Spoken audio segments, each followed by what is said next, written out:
Well, that was quite a ride.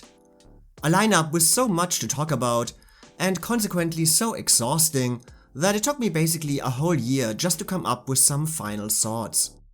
But I always felt that something was missing from my 1950 series, that maybe I should say some words about my ranking and about the year in general.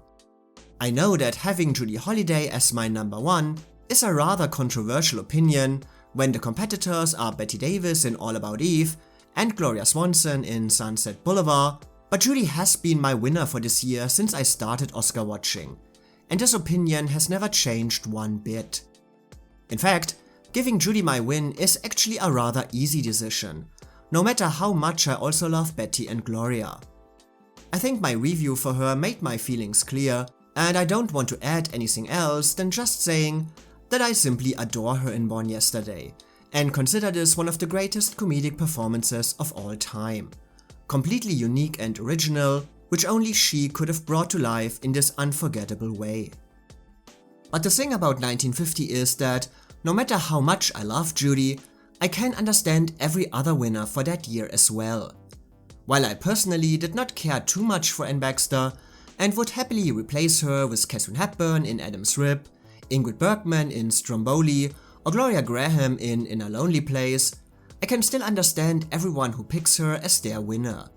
She has maybe the most showy role in this lineup, and she plays it with the kind of subtle deviousness that leaves a lasting impression, no matter what you think of her category placement or her more celebrated co-star. And then there is Eleanor Parker, the ultimate victim of bad timing, delivering a performance that could be a winner in many other years, and I applaud everyone who, in this legendary lineup, picks the rather forgotten nominee, who deserves to be remembered just as highly as everyone else. And of course, I don't need to add any more words for Bette Davis or Gloria Swanson,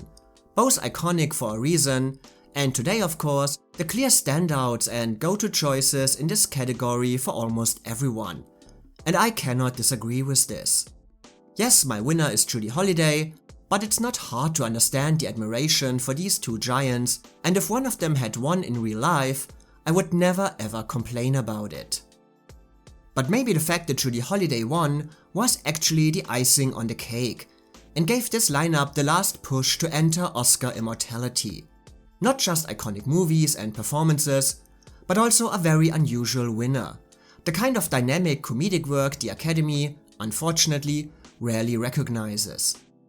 But I hope I could explain in my videos that the uniqueness of this win does not mean that it was the kind of huge, unprecedented upset that so many consider it today. And while the staying power of Bette Davis and Gloria Swanson dominates our perspective of this category to this day, we should not overlook the circumstances of the time, which made this a maybe close race, but also one that was always between 3 contenders,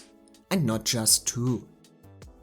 And I hope I could also explain the stories of these fascinating women, the choices that brought them to this moment, and how hard work combined with the necessary bit of luck and fate allowed them to leave a distinct mark on movie history. It might feel a bit sad that such excellence had to happen in one single year, and that these performances all had to compete with each other, but in the end, an Oscar is just a snapshot in time that maybe tells us of the thinking and attitude of a certain era, but does not necessarily guarantee longevity and lasting prominence. The fact that we still talk about these performances and actresses is not the result of an Oscar category, but instead a testament to the brilliance of their work, the uniqueness of their characters, and the dominance of their personalities. And so, they all became winners for what they were able to achieve on the screen. And we are all winners for being allowed to enjoy them again and again.